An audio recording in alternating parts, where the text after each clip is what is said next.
Bom, boa noite a todo mundo que está presente nesse momento ou que vai assistir depois. Estamos de volta, graças a Deus, com mais um capítulo da nossa história, né?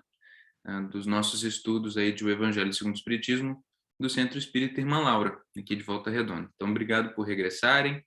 A quem está chegando pela primeira vez, sejam muito bem-vindos também.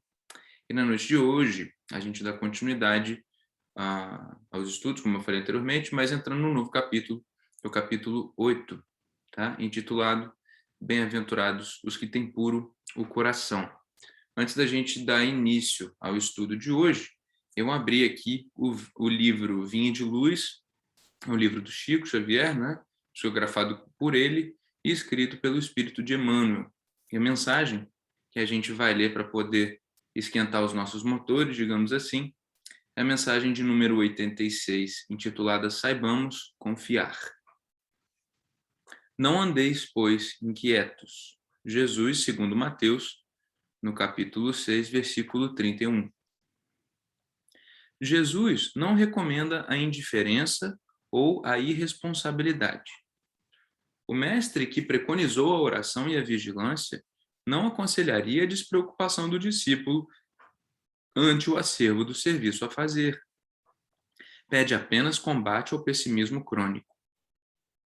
Claro que nos achamos a pleno trabalho na lavoura do Senhor, dentro da ordem natural que nos rege a própria ascensão. Ainda nos defrontaremos inúmeras vezes com pântanos e desertos, espinheiros e animais daninhos. Urge, porém, renovar atitudes mentais na obra a que fomos chamados, aprendendo a confiar no divino poder que nos dirige. Em todos os lugares, há derrotistas intransigentes. Sentem-se nas trevas, ainda mesmo quando o sol fulgura no zênite. Enxergam baixeza nas criaturas mais dignas. Marcham atormentados por desconfianças atrozes.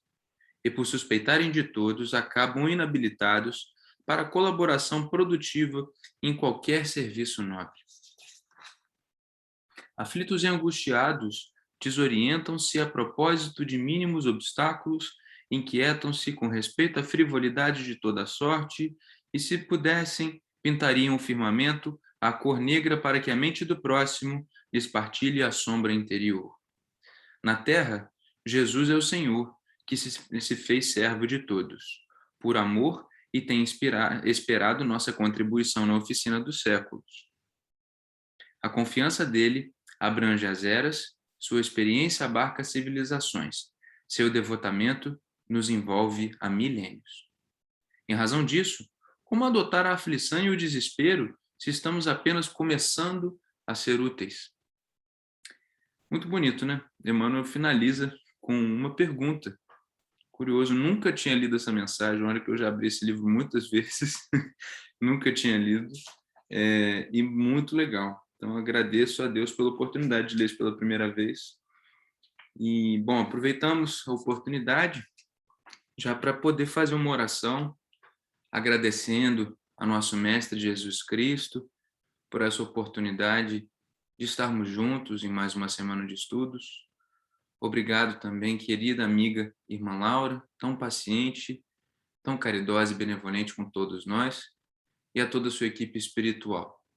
Obrigado por essa coordenação feita com tanto carinho, que nos prepara o coração, que planta e nos ajuda a regar e a colher boas sementes nas nossas próprias vidas.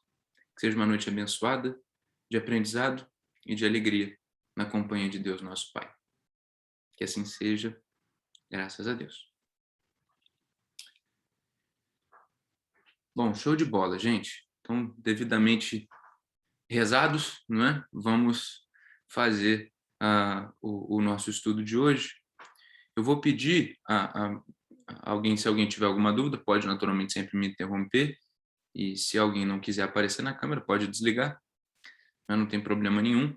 E, na verdade, eu vou até pedir para interromperem com a voz mesmo, não levantem a mão nem nada, porque os slides que eu vou usar como base para hoje, eles estão no mesmo computador que está com a câmera, então eu vou ter que tirar a cara do João e do Jorge e do Washington aqui, eu não vou poder ficar olhando para vocês. Então, Qualquer coisa vocês me chamam por voz mesmo, tá? Por favor. Então, pessoal, como eu falei no comecinho de hoje, a gente vai dar início, a gente não termina ainda, mas a gente já dá início na noite de hoje ao estudo do capítulo 8 do Evangelho segundo o Espiritismo, intitulado Bem-aventurados os que têm puro coração. Então, nessa primeira parte, a gente vai fazer aí uma breve revisão, primeiramente, do que a gente falou nas semanas anteriores, né? A gente teve a oportunidade de estudar com a orientação do João Itaboraí, na semana passada e na semana retrasada, o capítulo 7, que fala sobre os bem-aventurados pobres de espírito, não é? Inclusive, nesse ano, né, João, a gente acabou trocando, na verdade, de capítulo, né? No ano passado, eu tinha sido responsável pelo capítulo 7, e, se eu não me engano, você tinha sido responsável pelo capítulo 8. E esse ano a gente trocou. Então, o João nos trouxe muitas informações muito bacanas, mas dentre elas eu gostaria de destacar principalmente como ele esclareceu o significado de pobre de espírito. Não é? A gente, por costume, e não só na nossa época, o próprio Kardec mostra que na época dele também, a gente costumava entender, a sociedade entendia a expressão pobre de espírito como uma pessoa tola, não é? Uma pessoa desprovida de inteligência, e, na verdade, não é disso que Jesus está tratando, não é? Ele está tratando, por pobre de espírito, uma pessoa que seja simples de coração, que seja humilde, não é? Que busca nutrir e que, por natureza, já se encontra numa posição de verdadeira humildade, principalmente diante do Criador, dos desígnios de Deus na sua vida, não é? E aqui eu separei um trecho, lá do final do capítulo, já das instruções dos Espíritos, onde um espírito amigo nos diz o seguinte: a inteligência é rica de méritos para o futuro, mas sob a condição de ser bem empregada. Se todos os homens que a possuem dela se servissem de conformidade com a vontade de Deus, fácil seria para os espíritos a tarefa de fazer que a humanidade avance. Ou seja, pessoal, né? Então, o ser pobre de espírito pode, assim, por completo, ser independente do quanto de inteligência que você tem, né? Você pode ser pobre de espírito, mesmo que você seja muito inteligente, né? Não tem problema nenhum. A questão é que a gente sabe que, como a nossa inteligência ela vem sendo atacada pelo nosso orgulho, pelo nosso egoísmo, a gente tem dificuldade de usá-la para o bem. Por isso que, geralmente, na nossa sociedade, a pessoa que tem um intelecto mais desenvolvido, ela, infelizmente, não sabe conjugar isso com humildade.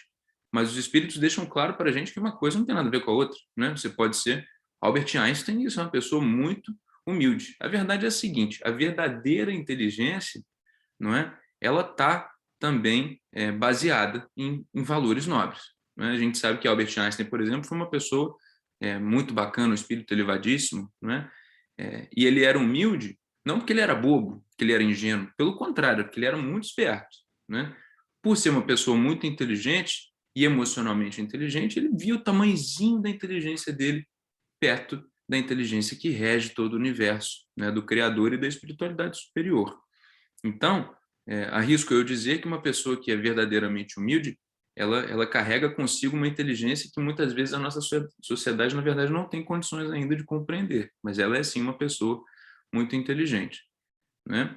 De qualquer forma, uma pessoa que também é ignorante no sentido da instrução, ela não quer dizer que ela não possa compreender as coisas da alma e não quer dizer que ela não possa ser humilde, ela pode muito bem ser humilde, né? Mas é aquilo. No nosso mundo existe uma certa dependência dessa qualidade. Vocês estão conseguindo me ouvir bem? Porque está aparecendo uma mensagem aqui para mim dizendo que minha internet está ruim. Ok. Então, no nosso mundo, geralmente é difícil a gente conjugar a humildade com a inteligência, mas isso não é impossível. Não são coisas mutuamente excludentes, tá? O próprio Kardec relata numa revista espírita um caso de um senhor espírita que vem aqui para a América do Sul, na época dele, e ele tem contato com os nativos, né, pessoas que não tinham nenhuma instrução.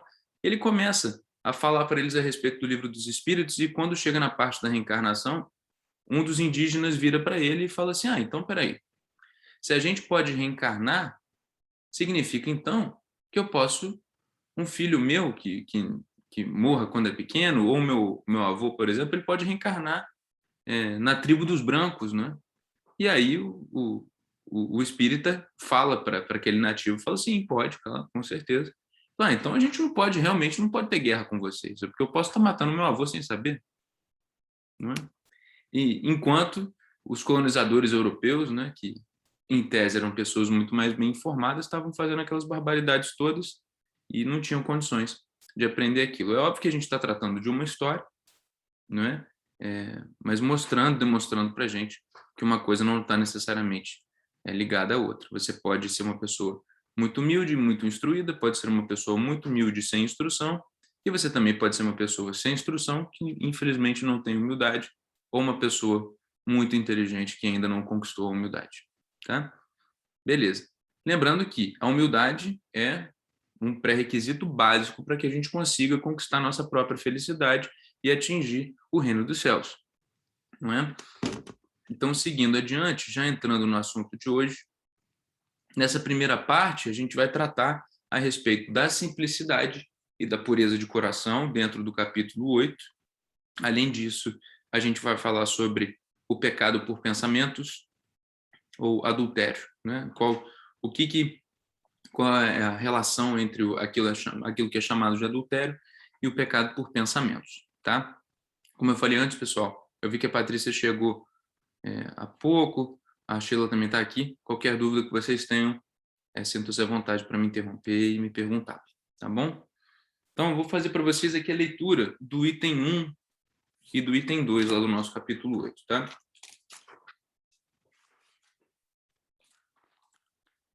Item 1. Bem-aventurados os que têm puro o coração, porquanto verão a Deus. Isso está no Evangelho de Mateus, capítulo 5, versículo 8, na parte do Sermão do Monte, né? No item 2, o Kardec traz para a gente o seguinte trecho do Evangelho de Marcos. Apresentaram-lhe, então, algumas crianças, a fim de que ele as tocasse. E como seus discípulos afastassem com palavras ásperas os que lhes apresentavam, Jesus, vendo isso, zangou-se e lhes disse: Deixai que venham a mim as criancinhas, e não as impeçais, porquanto o reino dos céus é para os que se lhe assemelham. Digo-vos em verdade que aquele que não receber o reino de Deus como uma criança, nele não entrará. E depois de as abraçar, abençoou-as, impondo-lhes as mãos. São Marcos, capítulo 10, versículos 13 a 16. Eu vi também, antes de finalizar o material de hoje, eu vi um vídeo do Haroldo Dutra sobre a pureza de coração, né? Bem-aventurados os puros de coração. E ele logo nos primeiros segundos do vídeo, ele já dá uma sintetizada legal para a gente. Ele fala: enxerga mais quem tem um coração melhor, quem tem um coração mais puro, né? Por isso que seremos capazes, quanto mais puros formos, mais capazes seremos de enxergar o reino de Deus, não é? Lembrando que o reino de Deus ele está sendo edificado de pouco em pouquinho no coração dos próprios homens da terra, não é? Não nos esqueçamos disso. É dentro de nós mesmos que estamos edificando o reino de Deus.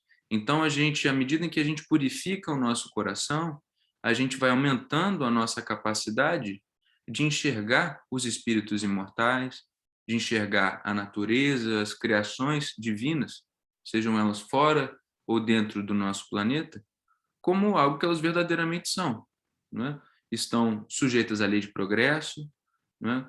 São amadas por Deus incondicionalmente, de forma paciente e respeitosa, não é? Então, a pureza de coração amplia de pouco em pouco a nossa capacidade de viver dessa forma. Por isso que ela vai nos deixando mais tranquilos e mais felizes, né? Então, é basicamente por aí. É claro que essa visão que eu estou trazendo, ela pode ser muito mais amplificada, tá, gente? Mas na semana que vem eu gostaria de explorar um pouco mais isso daqui. E natural que ao longo da noite de hoje eu também vá voltar um pouquinho nisso que eu estou dizendo. Mas é sobre isso, né? Enxerga mais quem tem um coração melhor, quem tem um coração mais puro.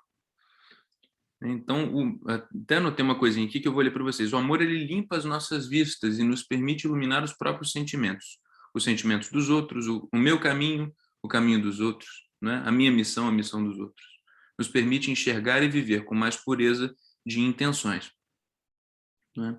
Aí lá nos itens 3 e 4, o Kardec já vai entrar para a gente explicando como que a ideia de reencarnação e de pureza de coração para as crianças, elas podem conviver com total tranquilidade. Porque no primeiro momento, quando você associa a figura de uma criança, como Jesus faz, né, a figura de uma pessoa pura, aí você pensa, ué, mas espera aí, se o espírito, se a alma encarnada já viveu outras existências, como é que você pode dizer que ela é pura de coração, né? Como é que você pode juntar essas duas imagens? Porque a gente sabe que muitos espíritos que estão encarnados não são puros de coração. Então, aquela criança, em tese, muito provavelmente ela não é pura de coração. Então, num primeiro momento, parece que reencarnação na visão espírita, não é? E a pureza de coração de uma criança, elas não podem ser conjugadas na mesma frase, não é? Parece que elas não vão se bicar, digamos assim. Mas isso não é verdade. E o Kardec vai fazer para a gente uma explicação do porquê que isso funciona perfeitamente, tá? Vamos lá, item 3. A pureza do coração é inseparável da simplicidade e da humildade. Então, você vê que não é à toa, né, gente, que o Kardec já traz aqui para a gente uma conexão entre a pureza de coração e a simplicidade, a humildade. Então, o capítulo 7, virante do 8, faz completo sentido, né? Exclui toda a ideia de egoísmo e de orgulho. Por isso é que Jesus toma a infância como emblema dessa pureza, do mesmo modo que a tomou como o da humildade. Poderia parecer menos justa essa comparação, considerando-se que o espírito da criança pode ser muito antigo e que traz, renascendo para a vida corporal, as imperfeições de que se não tenha despojado em suas precedentes existências. Então, mais ou menos isso que a gente tinha falado antes, né? Se a gente está reencarnando e a gente não é puro de coração, como é que quando a gente é criança a gente é puro de coração, né? Se a gente está trazendo más experiências, né, de outras vidas. O Kardec continua. Só um espírito que houvesse chegado à perfeição nos poderia oferecer o tipo da verdadeira pureza. É verdade, né? Mas aí o Kardec diz o seguinte, é exata a comparação, porém, do ponto de vista da vida presente. Ou seja, essa comparação que faz Jesus, ela está se referindo à vida presente daquele espírito, daquela criança a qual ele se refere. Porquanto a criancinha, não havendo podido ainda manifestar nenhuma tendência perversa, nos apresenta a imagem da inocência e da candura. Daí o não dizer Jesus de modo absoluto que o reino dos céus é para elas, mas para os que se lhes assemelhem. Não é? Então, perfeito. Eu acho que não tem... Vou continuar, porque o Kardec já foi bem claro. Lá no item 4, ele continua dizendo o seguinte. Pois que o espírito da criança já viveu, por que não se mostra desde o nascimento tal qual é? Tudo é sábio nas obras de Deus. A criança necessita de cuidados especiais, que somente a ternura materna lhe pode dispensar. Ternura que se acresce da fraqueza e da ingenuidade da criança. Para uma mãe, seu filho é sempre um anjo, e assim era preciso que fosse, para lhe cativar a solicitude.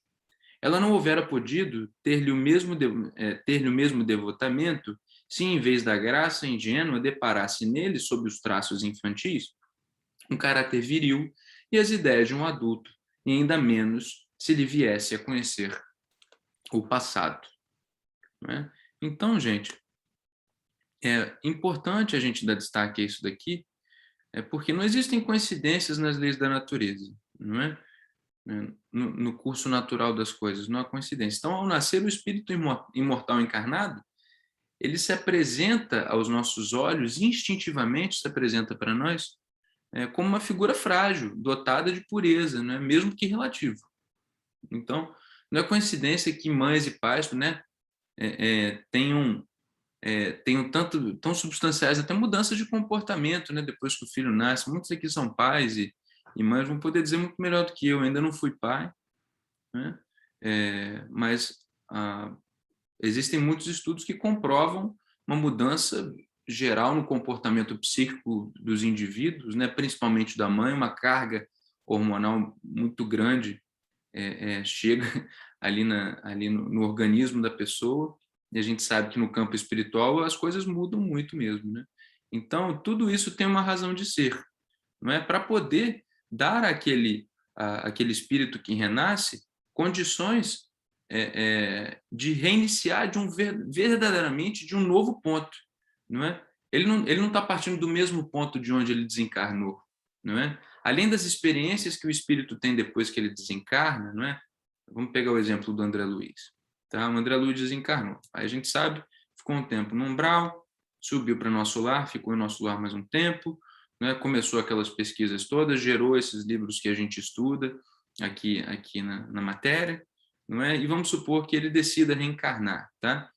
Quando o André Luiz vem reencarnar, ele está com aquelas experiências do pós-morte dele acumuladas, com as experiências das vidas passadas, mas ele não está partindo exatamente desse ponto, porque ele está vindo com um novo corpo, não é? E ele não vai se lembrar daquelas memórias, ele vai guardar a intuição daquilo, mas ele está verdadeiramente partindo de um novo ponto, um novo corpo, uma nova família, não é? Um novo contexto social, uma sociedade completamente diferente daquela onde ele estava inserido da última vez.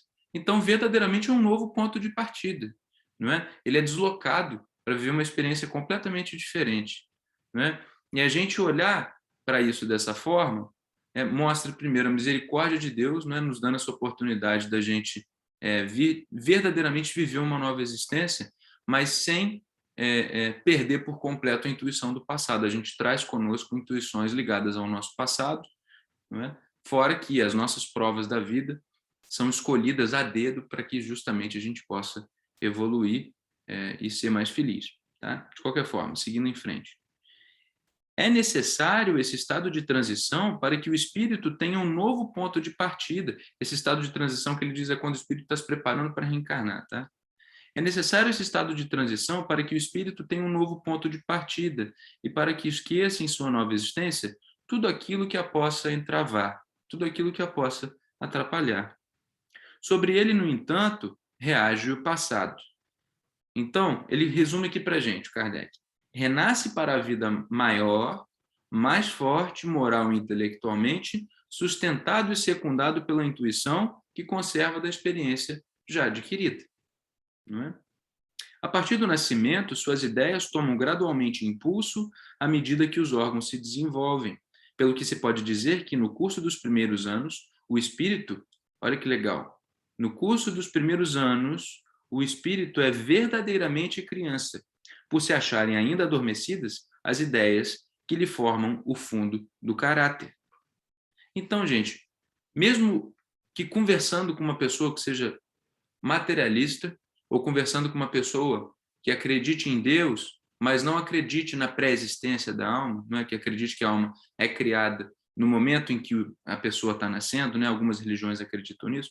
Mesmo assim, a gente pode concordar como espírita, né? Kardec, nosso codificador, nos deu aqui essa autorização, né? Pode-se dizer que o espírito é verdadeiramente criança, tá? Então não precisamos nos preocupar em discordar dos outros nesse aspecto, porque nesse aspecto a gente também concorda. E faz completo sentido, não é? A gente ainda está, digamos assim, desacordado nos nossos primeiros anos de vida, né? A gente traz um pouquíssimo, quase que nada, de resquício das vidas anteriores. É claro que existem exceções, não é? A gente sabe que cada espírito é uma imensidão de possibilidades e Deus desenha a sua vida, não é? De acordo com as suas próprias necessidades. Existem exceções, com certeza. Mas agora, via de regra, é assim que vai funcionar. Não é à toa que a população, de maneira geral, desde antes do Kardec, desde a época de Jesus, não é? Kardec falou isso, e hoje em dia a gente ainda fala da inocência das crianças, não é? Isso é muito natural, todo mundo pensa dessa forma, espírita ou não espírita. Tá? Então, seguindo em frente. Durante o tempo em que seus instintos se conservam amodorrados, ele é mais maleável e, por isso mesmo, mais acessível às impressões capazes de lhe modificarem a natureza e de fazê-lo progredir, o que torna mais fácil a tarefa que incumbe aos pais. Perfeito, não é? Esse mecanismo de reencarnação é perfeito para que a gente tenha condições de evoluir e de ajudar os nossos filhos, os nossos sobrinhos, né, as crianças pequenas que vão estar sob a nossa tutela, a progredirem. E olha a sabedoria do Kardec, né? Isso daqui foi escrito, gente, tem muito tempo.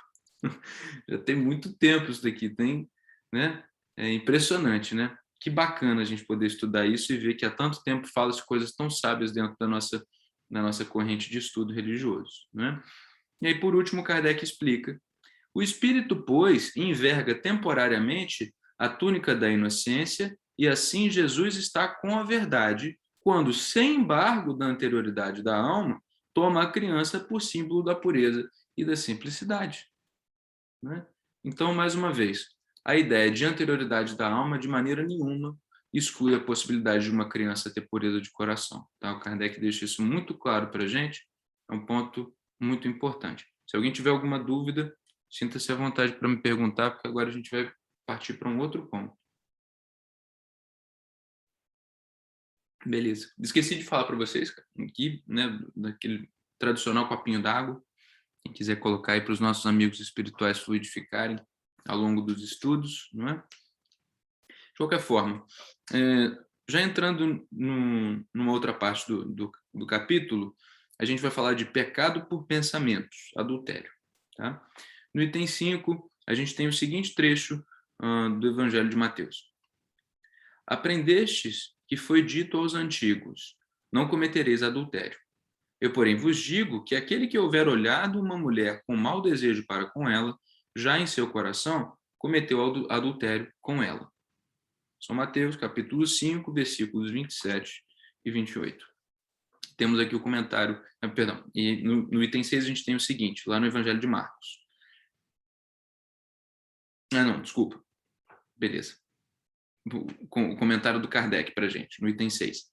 A palavra adultério não deve absolutamente ser entendida aqui no sentido exclusivo da acepção que lhe é própria, porém no sentido mais geral.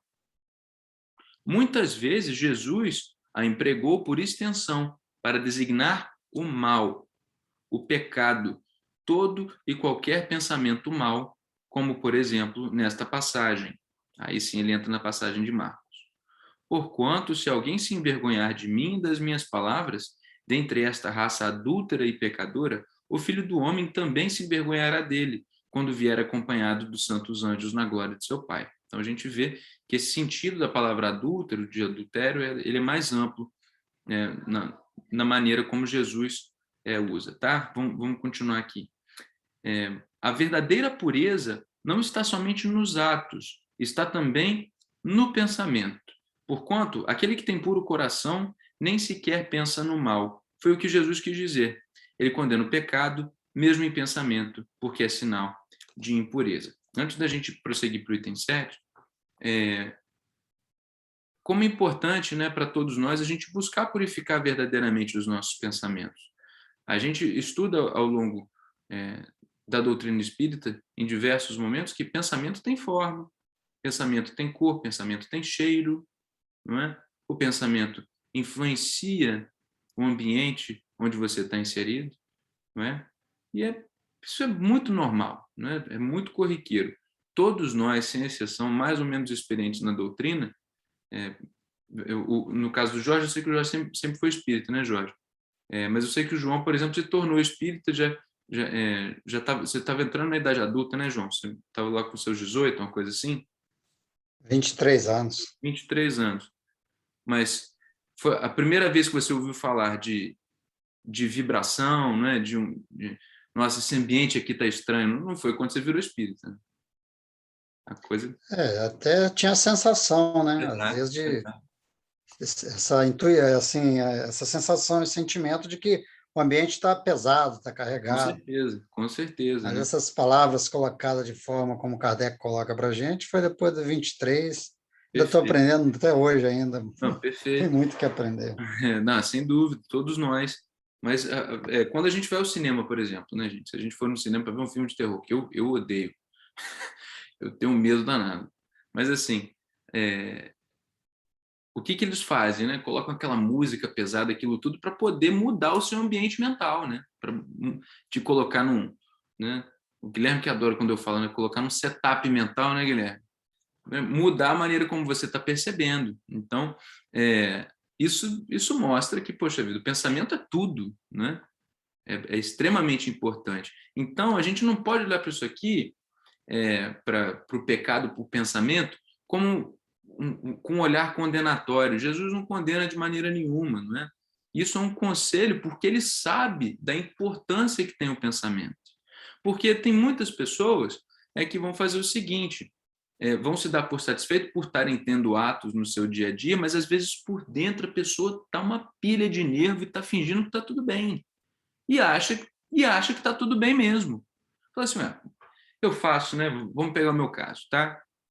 Vou lá para a caravana, lá entrego um lanchinho na rua, né? Ajudo o pessoal, bato um papo ali, né? Deixo um pouco de lado as minhas a minha grosseria, vamos supor alguma coisa assim. Mas se dentro da minha cabeça eu estou julgando a pessoa para quem eu estou entregando lanche a todo momento, né? De uma forma deliberada, não adianta de nada, porque eu estou me contaminando com aqueles pensamentos. Não adianta. Não tô, mais uma vez, pessoal, também não é para condenar para o outro lado. Tem vezes que verdadeiramente a gente não consegue manter a cabeça 100% pura, a gente não é santo, não é? Mas agora, aqui tem uma afirmação muito clara: você também está pecando quando você pensa. O pensamento também pode gerar o pecado, né? Ele pode te deixar numa situação pior. Não é só o seu ato físico no dia a dia, não é? O pensamento também influi na maneira como você vai ser julgado pela sua própria consciência, não é? Ele vai influenciar na sua própria felicidade. Nos dias de hoje isso está cada vez mais claro, não é? Fala-se muito a respeito dos problemas psíquicos, né? Nessa última Olimpíada mesmo, né? A gente teve, né, uma das maiores atletas de todos os tempos, a Simone Biles, né? Deixou muito claro ali que o corpo dela estava 100%, né?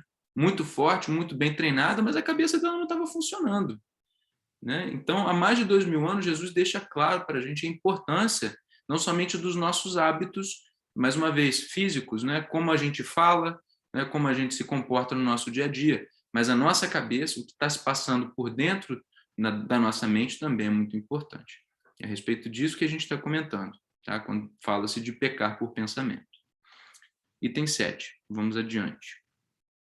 Esse princípio suscita naturalmente a seguinte questão: sofrem-se as consequências de um pensamento mau, embora nenhum efeito produza? Cumpre-se fazer aqui uma importante distinção. À medida que avança na vida espiritual, a alma que enveredou pelo mau caminho se esclarece e despoja pouco a pouco de suas imperfeições, conforme a maior ou menor boa vontade que demonstre em virtude do seu livre-arbítrio. Todo pensamento mau resulta, pois, da imperfeição da alma. Mas, de acordo com o desejo que alimenta de depurar-se, mesmo esse mau pensamento se lhe torna uma ocasião de adiantar-se, porque ela o repele com energia, que a gente falou antes. Somos imperfeitos, mas agora, chegou o mau pensamento, né, vindo não só de outros espíritos, mas vindo de você, você tem capacidade já de repeli-lo, porque você sabe que aquilo não está te ajudando. Nem está te ajudando a ajudar os outros. É indício de esforço por apagar uma mancha. Não cederá se apresentar oportunidade de satisfazer a um mau desejo. Depois que haja resistido, sentir-se-á mais forte e contente com a sua vitória. Aquela que, ao contrário, não tomou boas resoluções, procura a ocasião de praticar um mau ato, e se não o leva a efeito, não é por virtude da sua vontade, mas por falta de ensejo. É, pois, tão culpada quanto seria se o cometesse. Em resumo, naquele que nem sequer concebe a ideia do mal, já há progresso realizado. Naquele a quem essa ideia acode, mas que a repele, há progresso em vias de realizar-se. Naquele, finalmente, que pensa no mal e nesse pensamento se compraz, o mal ainda existe na plenitude da sua força. Num, o trabalho está feito. No outro, está por fazer-se. Deus, que é justo, leva em conta todas essas gradações na responsabilidade dos atos e dos pensamentos do homem. Resumo muito resumidinho e muito bem explicado que o Kardec trouxe para a gente, né? Arrisco dizer que todos nós aqui desse grupo, né, fazemos parte dessa categoria em quem o progresso está acontecendo de forma gradativa, respeitando o espírito de sequência, Aliás, algo que eu venho buscando colocar na minha vida, cada vez mais, é isso. É entrar em sintonia com a espiritualidade superior, não para que eu tenha uma perfeição instantânea, porque isso é realmente impossível e nem é o que eles querem. O que eles querem e esperam de nós é a nossa capacidade sendo colocada em prática, né? A nossa capacidade de amar do jeito que estamos agora, para a gente poder, de pouquinho em pouquinho, ir dando os nossos passos, né? É entrar em sintonia com Deus para que a gente possa compreender como que esse espírito de sequência, como essa gradação natural das coisas, como é que ela vai influenciar a nossa própria individualidade e como que nós mesmos vamos nos influenciar, não é? É nos juntarmos à espiritualidade superior para a gente poder construir uma vida mais feliz e mais de acordo com aquilo que Deus sabe que é melhor para todos nós, tá?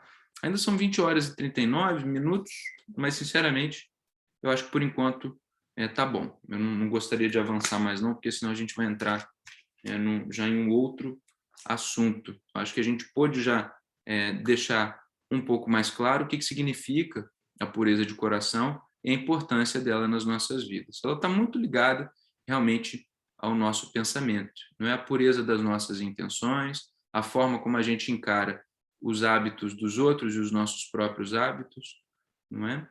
E é isso, pessoal. Não tem muito mais o que dizer, não. Depois dos comentários de vocês, eu acho que talvez me surjam mais alguns comentários a fazer.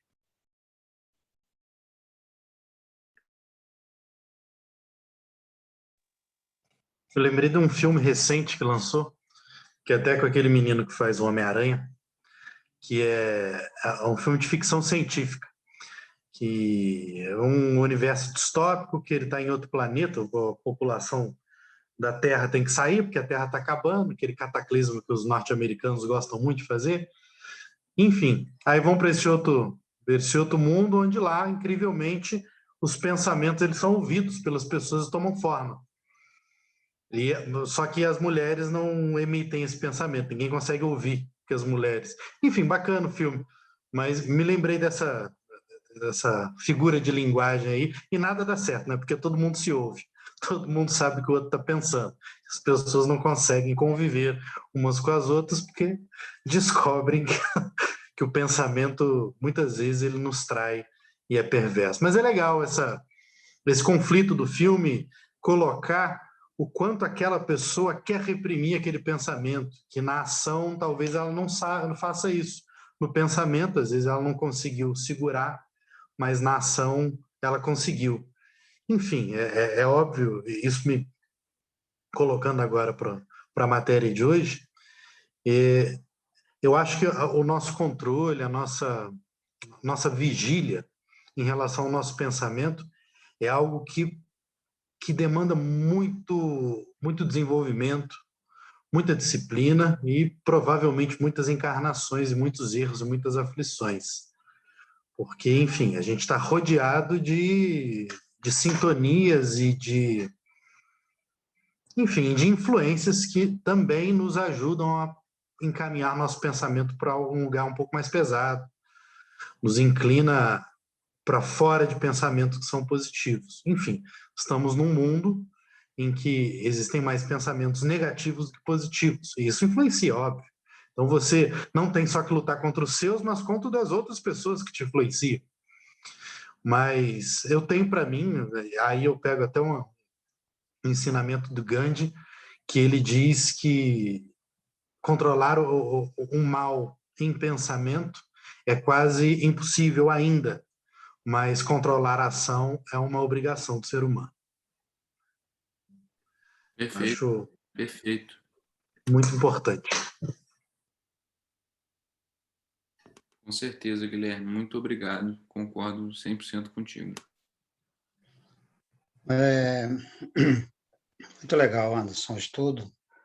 É interessante isso que o Guilherme colocou, né? Que o pensamento... Eu tenho lido muito Leon Denis, né? E ele busca muito esse assunto, né? Ele entra de forma bem profunda.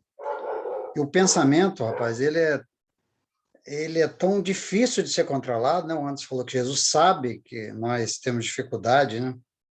De controlar o nosso pensamento, E a gente chega ao ponto, rapaz, de alimentar vários submundos, né? Várias regiões, como as regiões abissais, as trevosas, os umbrais, alimentamos com o nosso pensamento. Eles mesmos falam, né? Quando você está lendo aqueles livros de André Luiz, eles falam, esses espíritos ainda muito violentos, esse espírito ainda que se compraz no mal, ele fala, nós somos alimentados pelas mentes humanas. Então, você vê a dificuldade que a gente tem de controlar nossos pensamentos, né? Eu me lembrei até de uma música, né? Não vou aqui ousar a cantá-la, mas ela diz o seguinte, o pensamento é uma coisa à toa, mas a gente voa quando começa a pensar, né? Então, é isso. A gente começou a pensar, você abre um canal de sintonia com o bem ou com o mal. E só para fechar aí, ô Anderson, aquela questão quando Jesus fala que a gente tem que, se compara, a gente tem que ser puro de coração como uma criança, aí Emmanuel, no livro Consolador, na questão 109, ele fala lá, né, que o período infantil é o mais sério, o mais propício à assimilação dos princípios educativos. Até os 7 anos, o espírito ainda se encontra em fase de adaptação para a nova existência que lhe compete no mundo. Nessa idade, ainda não existe uma integração perfeita entre ele e a matéria orgânica. Suas recordações no plano espiritual são, por isso, mais vivas, tornando-se mais suscetível de renovar o caráter e estabelecer novo caminho na consolidação dos princípios de responsabilidade, se encontrar nos pais legítimos representantes do colégio familiar. Então, olha a importância dos pais e a sabedoria de Deus, né? De deixar eles maleáveis até essa idade, mais ou menos 7 anos, para que o pai pudesse moldá-los. Muito, muito bacana. Com certeza, João, com certeza. Isso deixa ainda mais claro para a gente a importância da gente acreditar na possibilidade de mudança, né? E da gente ver o tamanho da importância, né? Da gente investir nas crianças, né?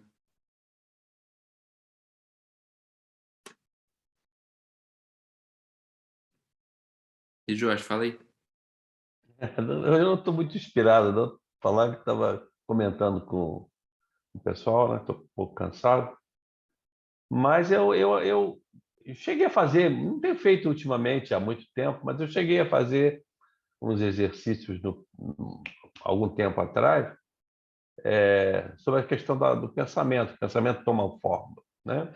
E as palavras também tomam forma depois.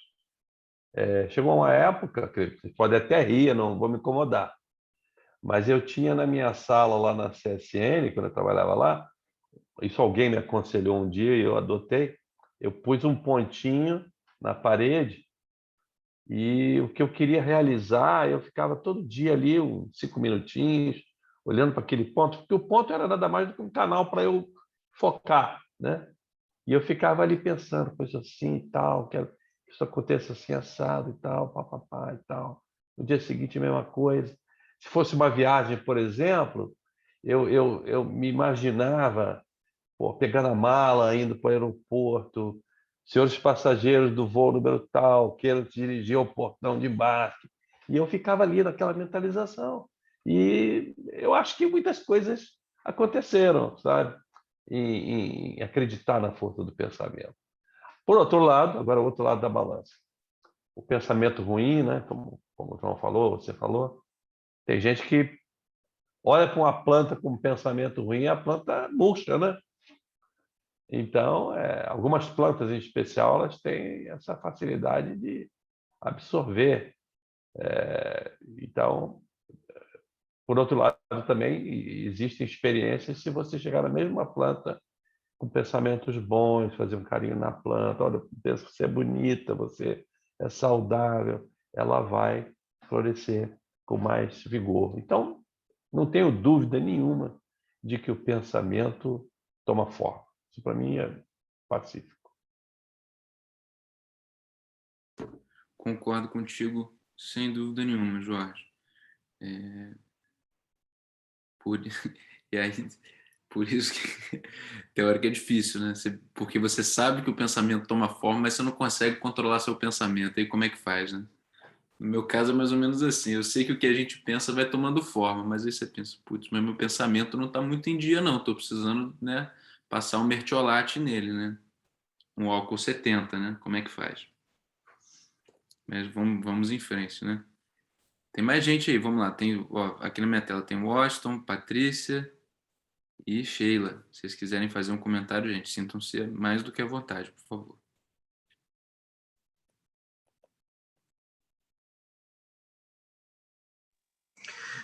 Tem um livro, cara, não estou tentando lembrar o nome do autor e do livro, não é Diversidade de Carismas, não é do...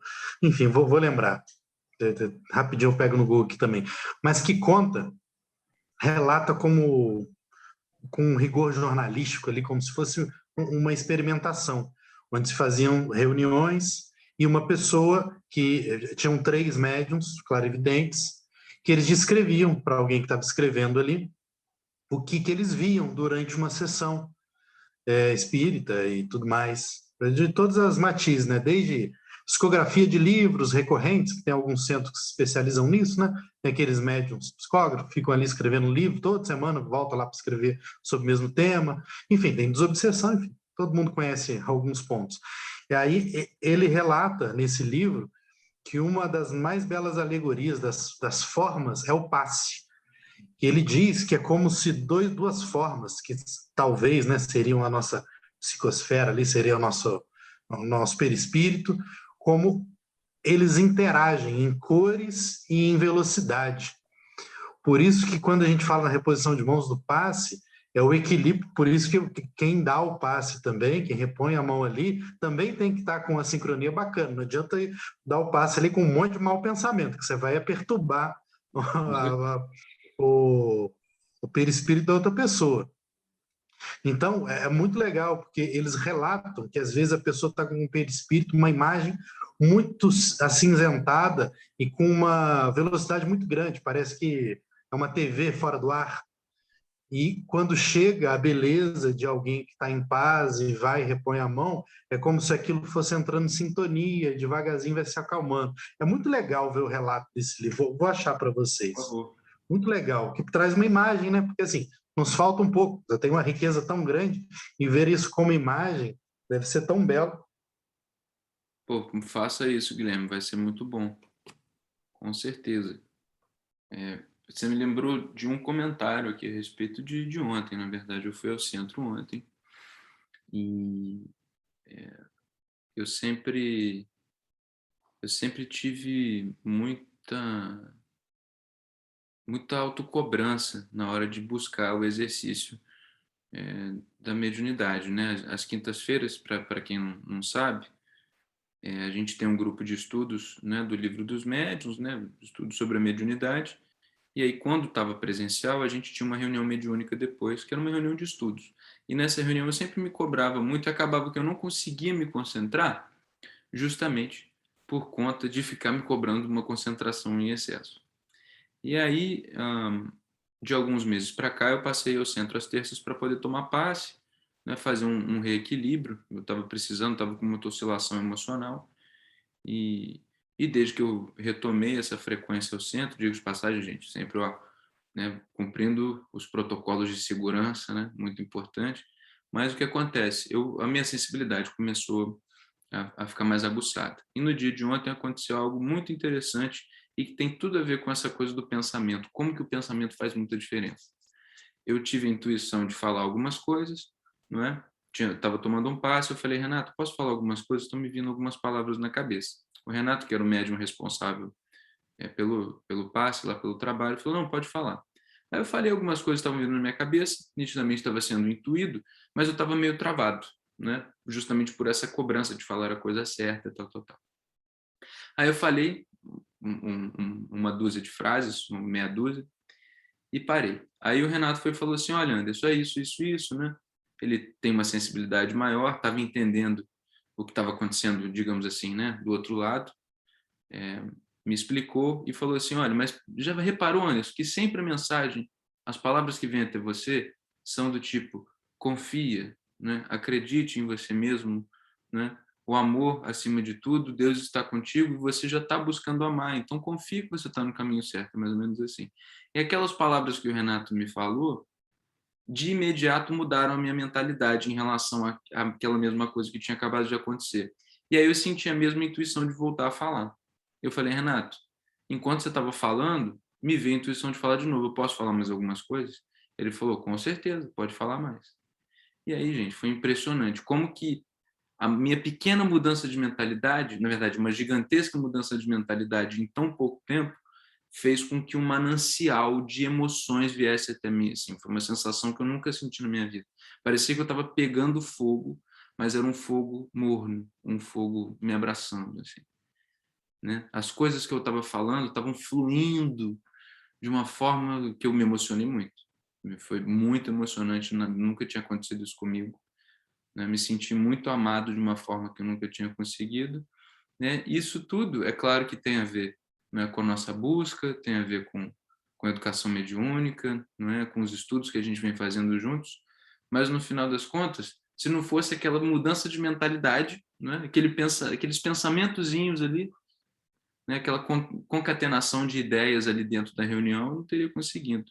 Né? Claro que o ambiente é favorável para que esse tipo de coisa se dê, aconteça, mas a verdade é que o pensamento ele tem um papel crucial, né, para que a gente permita esse tipo de coisa acontecer. Mas eu tenho mais um comentário aqui para fazer, em tese para encerrar, mas, gente, sintam-se à vontade para falar mais coisas, tá? Lá na abertura de hoje, a gente leu a mensagem 86, né, do livro Vinha de Luz. Eu acho que não estava todo mundo aqui ainda, eu não vou ler tudo de novo, mas o Emmanuel fala para a gente uma coisa muito importante. Ele fala, Jesus não recomenda a indiferença ou a irresponsabilidade. O mestre que preconizou a oração e a vigilância não aconselharia a despreocupação do discípulo ante o acervo do serviço a fazer. Pede apenas combate ao pessimismo crônico. Então, não interpretemos de maneira nenhuma essa nossa busca pela purificação do nosso pensamento, do nosso coração, como um movimento para a gente ficar parado, tá? O movimento para a gente ficar parado é meio estranho, né? Mas um convite a gente parar de agir. De maneira nenhuma. A gente aprende, a compreensão, ela vem no serviço também, não é? A oração é importante, o estudo é importante, a meditação é muito importante, a gente avaliar a nossa própria conduta, os nossos próprios pensamentos é muito importante, mas de maneira nenhuma a gente deve fugir ao nosso privilégio de servir ao próximo, não é? E a nós mesmos por medo de errar, tá? Então, saibamos, como diria a nossa mensagem aqui, saibamos confiar, tá? Então, não vamos fazer essa confusão, porque senão acontece da gente parar de fazer tudo que a gente está fazendo e falar, não, eu vou fazer uma reforma íntima maravilhosa durante 3 anos, né? E aí, pô, daqui 3 anos vocês vão ver, aí eu vou voltar e, pô, aí você é o Chico Xavier. Aí vocês vão se ver comigo. Não é assim que funciona, né? Conquistar essa pureza de coração, não é se tornar pobre de espírito, todas essas bem-aventuranças que a gente tem oportunidade de estudar aqui, essas conquistas se dão por meio também do nosso dia a dia, do nosso cotidiano. A gente não está encarnado à toa, não, né? Então, esse é um recado importante para a gente levar para os nossos dias, tá? E, na verdade, é um recado muito para mim, isso daí.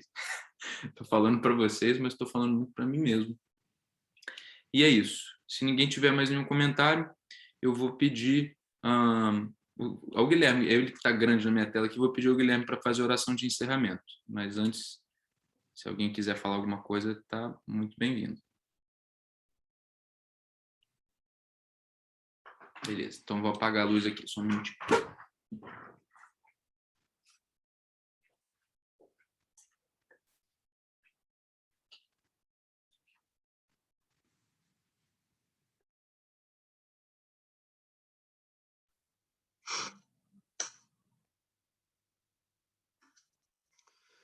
Gostaria de agradecer a presença de todos os irmãos e irmãs que aqui compareceram, dos espíritos amigos que estavam aqui para nos ajudar e conosco aprender, aqueles espíritos ainda atordoados, ainda em agonia, que foram encaminhados aqui para nos acompanhar e para ouvir,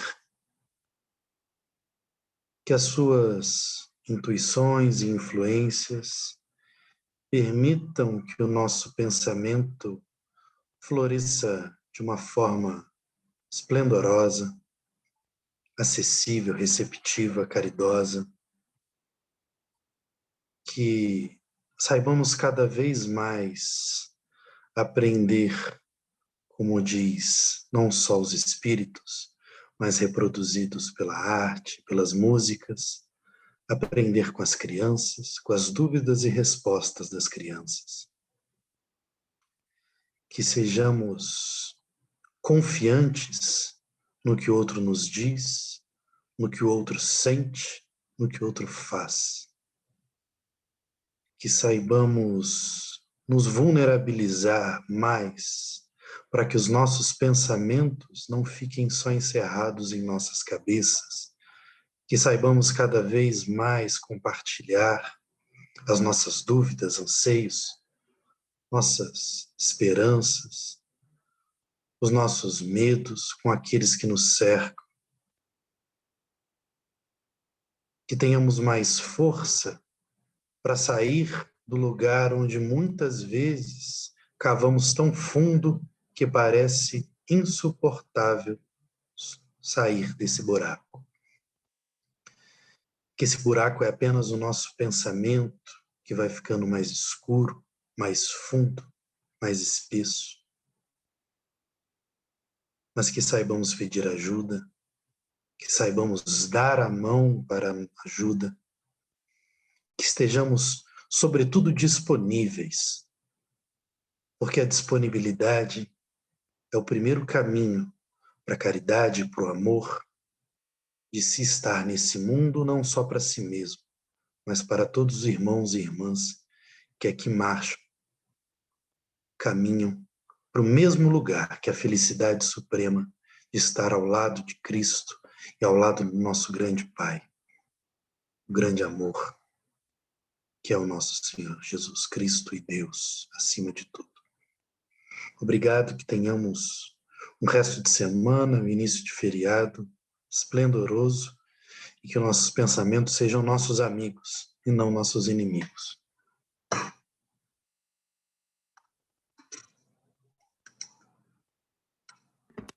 Graças a Deus. Muito obrigado, Guilherme. É isso, gente. Um beijo para vocês todos. Vocês estão me vendo que aqui está bem escuro. Um beijo para vocês. Um abração e até. Boa noite a todos. Boa noite.